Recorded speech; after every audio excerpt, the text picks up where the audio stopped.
your idea. A journey of 1,000 miles begins with a single step. But for those who want to start big, should listen to the story of Amazon. You need to learn from Amazon's astonishing progression from bookseller to the world's leading e-commerce marketplace. Welcome to the Boardroom. Moses Sihenacho is my name. Today, I'll be telling you the genesis of Amazon, their strategies, their successes, and how they got the name Amazon. From the story of Amazon, you will learn how to start small and grow your business. You will also get to know how to come up with a good product name that gives identity to your business and helps you differentiate it from other players in the market. Amazon actually started as an online bookstore by Jeff Bezos in 1994 from his garage. I said from his garage. He started with a few employees. They started developing the software for the site, and then within 1 year, they expanded to a 2-bedroom house.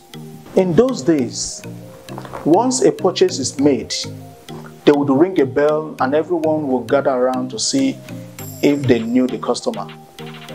But it only took a few weeks before the bell was ringing so frequently that they had to turn it off.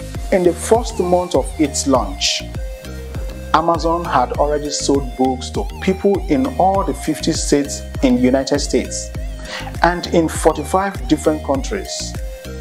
It was an instant hit. The company grew so fast, reaching 180,000 customer accounts by December 1996. After its first full year in operation, and less than a year later, in October 1997, it had 1 million customer accounts. What made Amazon so popular? Now, as a business owner, you need to find something extra your product does that others don't. You want your product to solve a unique problem. In the case of Amazon, the main appeal was pure convenience. The ability to search, select, and purchase a book from the comfort of your home. That's amazing innovation. That's not all.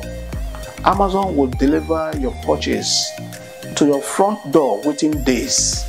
Now let's talk about Amazon expansion. When did Amazon start selling things other than books?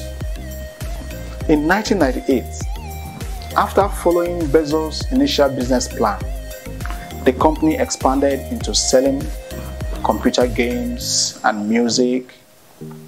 At about the same time, Amazon also expanded its services internationally by purchasing other online bookstores in the UK and Germany. One good strategy Amazon adopted was allowing third-party sellers to come on board. The idea enhances Amazon's reputation as a go-to source for products. When you partner with a third party, you can ensure minimum investment and maximum output, and even networking potentials are there for you to explore. So with the third-party idea, Amazon moved into a whole new area of business as it began to allow the third-party sellers to move merchandise through the site. Originally, this was pitched as an idea to help consumers in finding rare and unusual products and specialty items. But as we all know now, it turned into so much more than just that. Within the first 4 months of third-party selling, over 250,000 customers had bought something through a third party on Amazon platform. Yet another strategy Amazon uses is the Prime membership. In 2005, Amazon launched a customer loyalty program called Prime Subscription that offered free 2-day shipping on any order, along with other perks and benefits for only $119 a year. Prime has proved to be a massive success. It now has more than 148 million members across the globe. And just like any other brand, Amazon had their challenges trying to grow the brand. But I'm going to make a separate video on that, so watch out for it. Now let's talk about Amazon as a name. Naming a brand is a serious issue in marketing. Amazon was originally to be called Cadabra. You know, the name is carved from the word abracadabra. That wouldn't have been a good name. And so Bezos' lawyer advised him that the reference to magic might be too obscure. So because of this, they dropped it. He finally chose Amazon. The name Amazon is actually a name of a river in South America. Bezos liked the fact that the company would be named after the largest river in the world. Now, choosing a brand name is always a challenge. And you know, your label will dictate your customers' first impression and then set you apart from the competition. So, giving a name to a brand, there are 4 things you would want to consider. The first is that your brand should be expressive enough.